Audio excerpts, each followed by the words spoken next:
Superman is out now, and man, is it such a good movie, a breath of fresh air, not just for DC, but for comic book movies in general. But it got me thinking, well, there have actually been a lot of live-action Supermen. Today, we're going to go through all of them, starting in the 1940s and ending up with this newest version of the Man of Steel, all to find out who's really the most powerful. Let's rank every single live-action Superman from weakest to strongest. Before the DCU, before the DCEU, before even Christopher Reeves was Superman, well, there was Kirk Alyn. He was the original live-action Superman, showing up in movie serials in the 1940s and 50s. And here's the thing, because this was way early, even in Superman being a character, much less him being in live-action movies, well, his powers weren't fully developed. This is like the era where he was more powerful than a locomotive, faster than a speeding bullet, could leap tall buildings, and that was it. That was basically his cap. And so that means that this version of Superman is going to get basically dwarfed in power by everyone else to follow him. And you can also say the same for George Reeves' version of Superman. He's more iconic and everything, but in terms of actual power, well, it's just Golden Age Superman. And he's a bit too weak and a bit too inconsistent to go any higher on the list than near the bottom.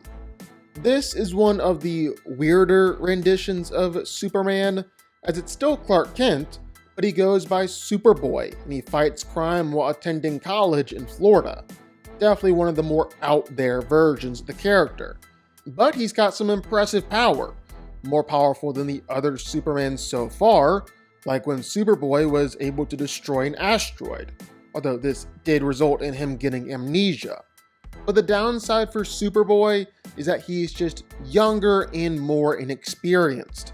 That holds him back when comparing him to the Superman still to come.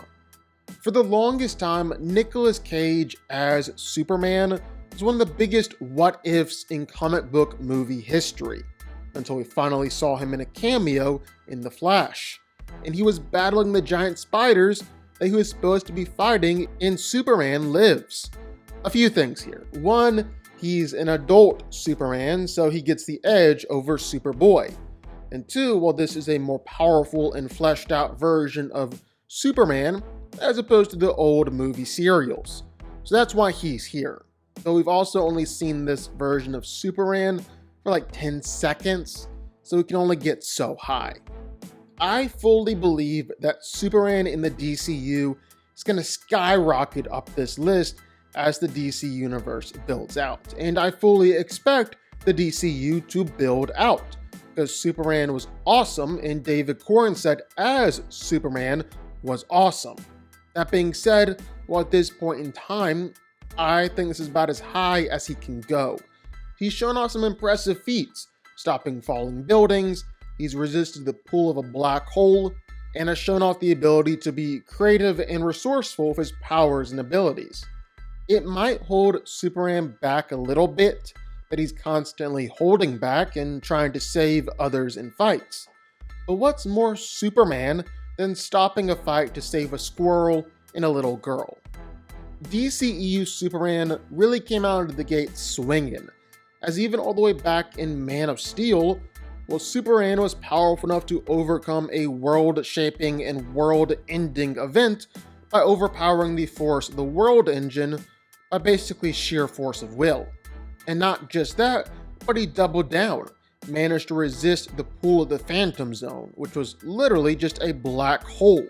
No, yeah, he had absolutely no problem with destroying a good chunk of Metropolis while he was fighting. And that was just the start. Superman stayed pretty consistent in BVS, not a massive power spike or anything, but he was able to survive a nuke point blank straight to the face, and then came back around and killed the monster Doomsday, a planet-destroying force. But it's really Justice League where he got a massive power-up. Coming back to life really did wonders for the guy. Because, well, Kal showed that he was infinitely more powerful than the whole rest of the Justice League combined. He literally just stood there while they all attacked him and didn't even budge, didn't even flinch. He's got speed that puts him on par with the Flash, the only other hero who's ever shown off speed like that. And then Superman did it again with overpowering another world-ending and world-shaping threat. Then looking at the way he battled against Steppenwolf, well, he again proved that he's more powerful than the rest of the Justice League combined. He could absolutely toy with a world destroyer. And this Superman is going to attack relentlessly without remorse. This Superman is very powerful. It's just everyone else on this list still to come is a bit more powerful. Now, when I started on this video, in no way did I think Dean Cain's Superman was going to be this high or this powerful. I mean, Lois and Clark was basically a sitcom. I really didn't expect anything from this version of Superman. But man, he really surprised me. Like, this Superman was faster than the speed of light by a lot, able to fly to the sun in just under a minute. He also showed off some serious technique and control over his speed too, to be able to phase through objects just like the Flash. He was strong enough to casually move a 20-mile meteor and throw it around, and then double down and headbutted a 45-mile meteor like it was nothing. This Superman had even enough power where he could laser an entire mountain range in just a few seconds. So yeah, surprisingly powerful. Christopher Reeve's Superman is probably the most iconic version of Superman. He was really strong, especially for his time. Like, he's got some insanely impressive power, because he's not just able to lift and carry whole mountains, but this Superman freaking pushed the moon out of orbit in order to cause a solar eclipse. He literally moved the moon. That's like straight out of comics. He's also arguably just as durable, able to no-cell attacks from other Kryptonians, but it's really his speed. We all know Donnerverse Superman is stupid fast, literally fast enough to circle the Earth countless times in a moment and cause it to start going in reverse, literally reversing time in the process. That's like straight up Flash level stuff. And Superman was casually manipulating time with speed outside of the Speed Force too. He has all that power just naturally. So yeah, he's definitely up here on the list. But I'm gonna say that Brandon Routh's Superman takes the edge over Reeves' Superman, because Routh's Superman literally is Reeves' Superman. Everything that happened in Superman 1 and 2 is considered canon for this version of Superman.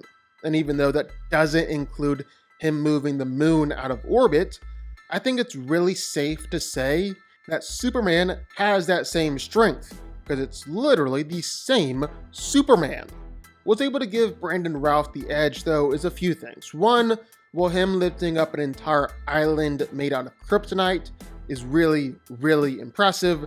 It's not just him lifting an island, but him lifting an island while constantly getting depowered and hurt in the process. But two, well, this Superman carried on being Superman and basically became Kingdom Come Superman. That's enough for me to give him the slight nod here, but yeah, they are basically the same characters. While pretty much all of Smallville was Clark Kent actually building up to becoming Superman, once he became Superman, well, he was really powerful. I mean, on his very first day as Superman, was able to move Apocalypse away from the Earth, literally pushing a planet. And that was his first day as a full-fledged Superman. Add on everything that happened in the 10 seasons before that, all the years of experience that he's gained under his belt, all the villains that he's defeated, well, I think this is a pretty fair spot for him. But last but not least, the most powerful version of Superman, well, it's CW Superman. And that's mainly because of one ginormous feat. Sure, Superman has been able to battle against Doomsday and shatter moons and speed around the world in an instant.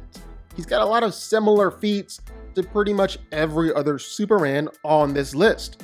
comes with the territory of being in a TV show and just having so many feats. But like I said, one feat stands out among the rest.